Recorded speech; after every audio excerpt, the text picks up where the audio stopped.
TV11 के उर्दू खबरनामे में आप तमाम का इस्तकबाल है।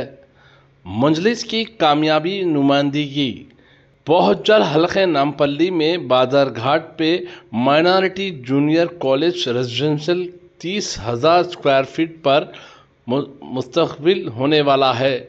इस मौके पर हल्के नामपल्ली के MLA माजिद हुसैन ने आज तमाम अहदेदारों के साथ मिलकर हल्के नामपल्ली के जगह का दौरा किया है। आइए देखते हैं हमारे नुमाइंदे शेख जावेद की एक खास रिपोर्ट।